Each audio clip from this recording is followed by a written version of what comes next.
अस्सलाम वालेकुम, welcome to Azeem Yoga. This is me Azeem, I am your fitness friend. आज जो हम पोज सीखने जा रहे हैं उसका नाम है वॉरियर 2।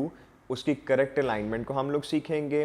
बिगिनर्स किस तरह से परफॉर्म कर सकते हैं, कौन लोग इसको प्रैक्टिस ना करें, और एट द एंड इसके अमेजिंग बेनिफिट को हम डिस्कस करेंगे ताकि एक वैल्यू ऐड हो और तमाम लोग हम इसको प्रैक्टिस करें।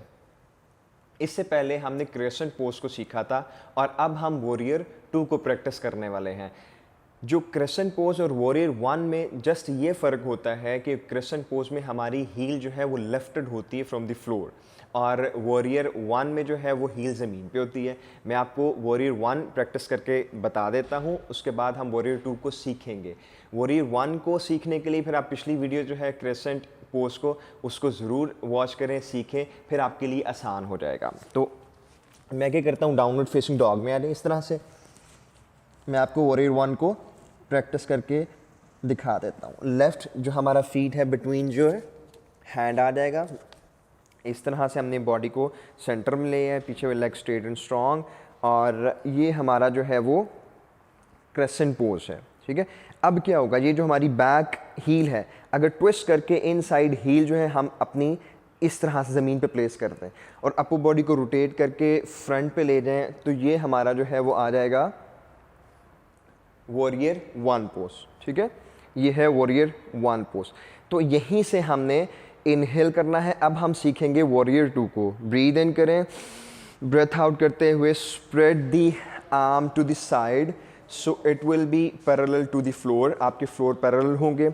उसके अलावा आपने क्या करना है, your knee muscles should be stacked over your ankles, relax your shoulders, और इसमें आपकी जो हिप है विल बी स्क्वेयर्ड आउटसाइड, इस तरफ होगी, and your face will be facing the front. इसी पोजीशन में हम जो है वो 3 to 5 जो है ना हमें नॉर्मल ब्रेथ लेने होते हैं। ठीक है, so keep breathing with me.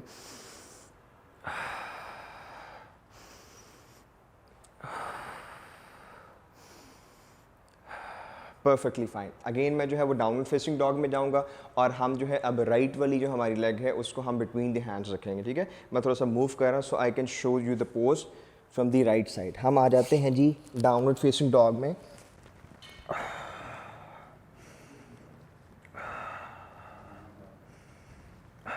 Perfectly fine. Right जो हमारी फीट है हम प्लेस करेंगे बिटवीन दी हैंड्स और टोर्सो को सेंटर में ले आएंगे। अगेन वही जो मैं आपको पुरानी वीडियोस में बता रहा था कि जो आपके नी मसल्स हैं वो प्रोटेक्टेड रहेंगे अगर वो डायरेक्टली ओवर दी एंकल्स। तो हमने इसको ट्विस्ट किया, पीछे वाली हील को ज़मीन पे इस तरह से रख लिया। जो पीछे वाली लेग है वो स्ट्रेट एंड स्ट्रॉन्ग होगी। हमने हाथों को उस तरह लेफ़्ट किया ऊपर की तरफ, जो हमारा वॉरियर 1 बनेगा। इनहेल किया, एक्सेल करते हुए हमने आर्म को टू द साइड ओपन करना है so it will be parallel to the floor. Hip भी हमने ओपन कर दी टू द साइड और रिलैक्स शोल्डर डाउन। सामने हम पॉइंट करते हैं, सामने की तरफ देखते हैं, हाथ की तरफ, और 2 to 3 ब्रेथ हम इसी पोजीशन में होल्ड करते हैं।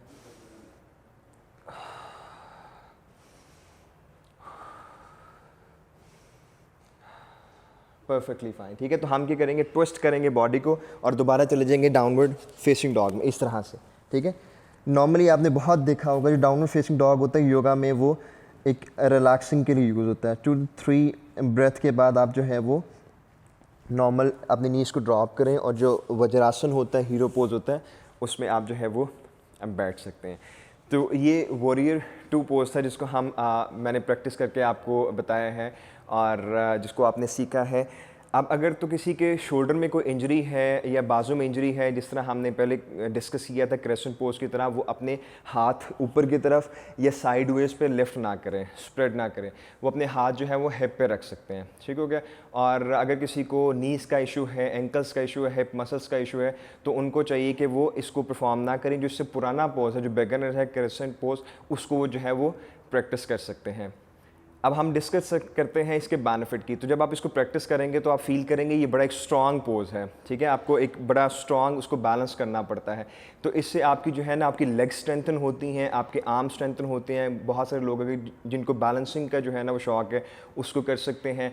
आपकी बैक और आपकी जो है वो आपके लंग्स जो है वो स्ट्रेच होते हैं। यू फील द ग्राउंडनेस, कॉन्फिडेंस आपका इंक्रीज होता है। This is very very good for the concentration, for blood flow, ये बहुत अच्छा है। तो आप इसको ज़रूर प्रैक्टिस करें। और इससे पहले का ज़रूर जो है वॉरियर 1 और क्रेसेंट पोज को भी जो है वो ज़रूर सीखें।